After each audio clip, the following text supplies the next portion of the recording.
자원 빈국이라 무역을 해서 먹고 사는 나라이지 않습니까? 그렇지, 아마 그렇지. 잘은 모르지만 국부의 한 7, 80%가 무역을 통해서 얻게 되는 그럼요. 그런 거 알고 있는데 최근 보면은 불행하게도 무역 수지가 계속 악화되고 있습니다. 그래가지고 뭐 그 연간 기준으로 해서 무역 수지가 적자로 난 거 14년 만에 처음이라고 합니다. 특히 거기에는 가장 큰 쇼킹한 거는 그동안에 우리의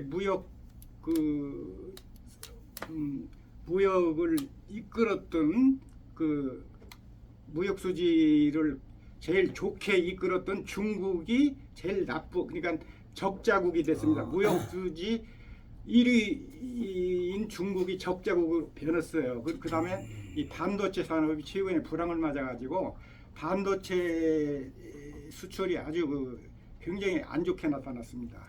그래서 계속 부진입니다. 굉장히 심각한데요. 그 문제에 대해서 좀 어떻게 보고 계시는지 현황과 대책과 뭐 이런 걸 좀 말씀해 주시죠. 수출은 지난해 내내 마이너스예요. 지난해 2022년도 지난해 연간 무역 수지 적자가 477억 달러예요. 말도 못해. 말도 못하죠. 없어요. 금년 들어서 2월 20일 현재 관세청 집계에 의하면 마이너스 63억 얼마예요. 그러니까 적자가 63억 얼마예요. 20일 동안의 적자가 이만큼이에요. 그 다음에 금년 1월 1일부터 3월 20일까지 적자 두면은 지난해 총 연간 477억 적자의 절반이 넘었었어요. 세상에 이런 법이 어디 있어요. 그래, 맞아요. 지금 3개월, 석 달도 안 지나서 금년 들어서 2달 20일 사이에 무역수지 적자가 작년도 1년 수지 적자의 절반을 넘었었어요. 얼마나 심각하냐. 그러면 연말까지 가면은 작년 그건 말없어요. 이제 정부가 볼 때는 조금 2분기부터는 개선되는 걸로 예상하지만 그래도 작년보다도 넘어설 가능성이 있어요. 그런데 왜 그래 됐냐? 수출이라는 건 뭐냐? 잘 아시다시피 우리 경제 성장의 주 동력이 수출입니다. 그렇죠. 수출 부진하면 우리 성장이 떨어져요. 그래서 지금 우리 경제가 지금 저성장 늪에 빠져 있다고 얘기를 하지 않습니까? 이게 빨리 단기간에 회복될 수 있는 수단이 아무것도 없어요. 글로벌 상황도 안 좋고 국내 상황도 안 좋고 아까 얘기했던 노동 개혁도 안 되고 있고 금리는 올라가고 있고 국제 원자재도 올라가고 있고 삼고 아닙니까? 환율 올라가고 있고 그래서 우리 수출이나 경제가 회복될 수 있는 여건이 하나도 지금 현재서 안 보이는 그 상황입니다. 그런데 지난 20일까지의 관세청 통계에 비하면은 아까 조금 저희 의원께서 지적했습니다만 10대 우리 수출 주종 품목 자동차, 반도체, 철강, 석유화학 10가지 중에 자동차 하나 빼놓고는 전부 적자예요. 맞아요. 자동차 하나 빼놓고는 전부 반도체 필요 없고 석유화학 전자 무선 기기 철강 조선 전부 마이너스인데 자동차만 유일하게 올라갔어요. 그런데 반도체 같은 이런 게 당분간 참 앞으로 언제 회복이 되겠냐? 정부는 지금 2분기부터 회복될 것으로 이제 기대를 하고 있는데 이게 글로벌 요인이에요. 국내 요인 같은 우리 글로벌 요인이기 때문에 우리 힘으로 안 돼. 글로벌 시장의 수요가 어떻게 되냐, 가격이 어떻게 되냐 하는데 지금 조금 변화를 보이고는 있습니다만 획기적으로 변화가 될 전망은 아직은 안 보여요. 그래서 반도체 쉽게 회복되기가 단기간 회복될 수가 없어요. 지금 이제 좋아진 거는 뭐가 있냐? 10대 품목 중에서 유일하게 자동차가 좋고 10대 품목 아닌 것 중에 신규로 나온 것이 방산이 효자예요. 방위산업. 방위산업이 효자고 그다음에 이제 탈원전 폐기 이후에 원전 산업 쪽에서 앞으로 이제 희망이 조금 있어요. 그거 하나 몇 가지가 이제 호재고 나머지는 심각하고 그다음에 아까 지적하신 대로 우리 시장으로 보면 중국 시장이 우리가 절대적이에요. 26% 가까이 의존하고 있는데 거기가 경제적인 요인도 작용하고 정치적인 요인도 작용해가지고 우리 수출이 지금 계속 줄게 해가지고 두 살이 숫자로 팍팍 줄고 있고 이 3월 20일 현재 대중국 무역수지 적자가 20몇억 달러예요. 그러니까 중국 시장한테 우리가 너무 깊이 의존해가 있다가 지금은 중국 시장이 어려워지니까 우리 수출이나 무역수지가 너무 적자로 심화되고 있어요. 빨리 이건 다변화시켜야 되는 그런 정책 과제를 안고 있는 겁니다. 그러니까 이제 수출 관계 얘기를 하면은 어느 에서 돌파구를 찾아야 되느냐. 죽으나 사나 그래도 지금 반도체에서 찾아야 되고 자동차는 계속 더 이상 밀고 가야 되고 석유화학에 끌고 가야 되고 그다음에 이제 신규 품목으로 윤석열 정부에서 나온 K 방산이나 원전이나 이런 쪽에서 새로운 돌파구를 많이. 전기차 시대 아닙니까? 전기차가 굴러가려면 그 배터리가 있어야 됩니다.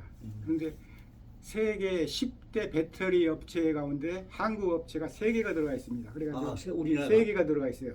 1위가 그 중국의 CATL이라는 데가 1위인데 그거는 중국 시장이 워낙 넓기 때문에 1위고 중국을 빼고 여타 세계에서는 한국의 그 LG 에너지 솔루션, LG 엔솔이라고 약해서 거기 하고 삼성 SDI 하고 그다음에 SK온 이 3개 업체가 들어가 가지고 지금 1등을 하고 있습니다. 세계 1등 중국 빼고. 그래서 그게 상당히 희망적이에요. 근데 그러게 있고 그런데 이제 어쨌든 현재는 아까 말씀하셨듯이 중국 관계가 굉장히 심각해가지고 중국에서의 무역 적자가 좀 10개월 이상 계속되고 있습니다. 그래서 일각에서는 뭐 우크라이나 러시아 전쟁도 있고 그다음에 세계적인 뭐 미국 금리 인상 뭐 여러 가지가 겹쳐 있지만 조금 비판론자들은 이 정책적으로 조금 잘못된 게 아니냐 그런 걸 지적합니다. 예를 들면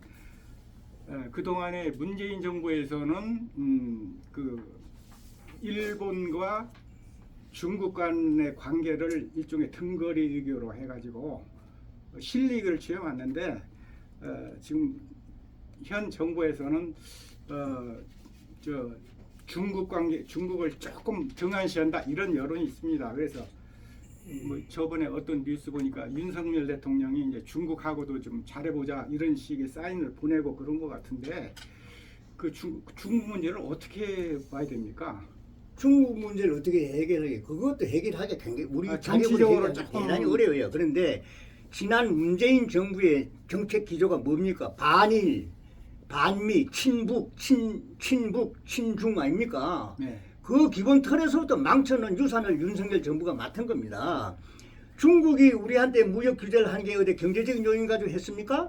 정치적인 요인으로 한 거예요. 그렇죠. 중국이. 뭐 사드 같은 거. 가령 저 성주 사드 뭡니까 롯데가 성주 골프장 부지를 사드 기지를 줬다고 해가지고 롯데를 롯데 사드하고 해가지고 철수했잖아요. 네. 지금 이제 반도체도 말입니다. 삼성하고 SK가 중국에 대형 투자를 해놓고 있는데 네. 미국하고 저 반도체 공급망이 협조한다고 해가지고 막 규제를 하고 있잖아요. 그러니까 무슨 말씀을 하기 위해서 이 말씀 드리냐면 중국 시장, 중국 정부가 우리나라 투자기업이나 무역에 대해서 규제하고 간섭하는 것이 경제적인 요인으로 한 것이 아니고 정치적인 요인으로 하는 겁니다. 한미 관계 이관시키고 한일 관계 이관시키기 위한 그런 규제예요. 그러니까 우리 정부 자력으로 이걸 해결하기가 굉장히 어려운 그런 상황입니다. 그리고 어차피 지금 이제는 한미 관계, 한미일 관계, 이거 삼국 관계를 강화하다 보면은 중국한테는 견제를 받을 수밖에 없는 그런 상황입니다. 그래서 단기간에 이거 해결되기 대단히 어려워요. 그렇다고 해가지고 노골적으로 반중 정책을 써서는 안 되지만은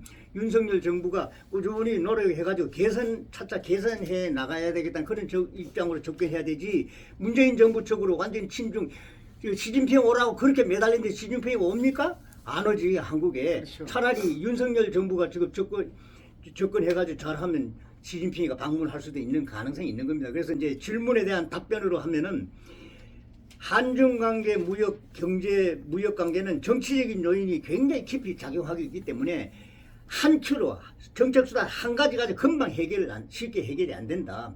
꾸준하게 중국과의 관계 개선을 하기 위해서 노력을 해 가는 것이 해법이지.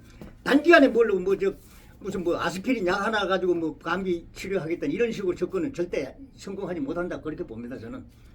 나토 회담에 윤석열 대통령이 참석했지 않습니까? 그때 청와대 경제수석이 이제 중국 일본도의 정책은 이제 그만하고 다른 시장을 개척해 보자 이런 식으로 얘기를 했답니다.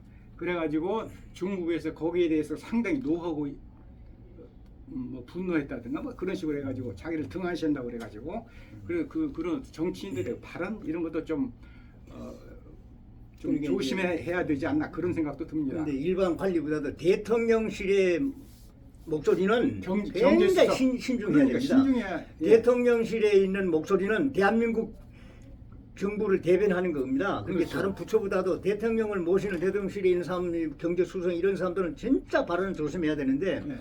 그 말은 옳은 얘기입니다. 맞죠. 네.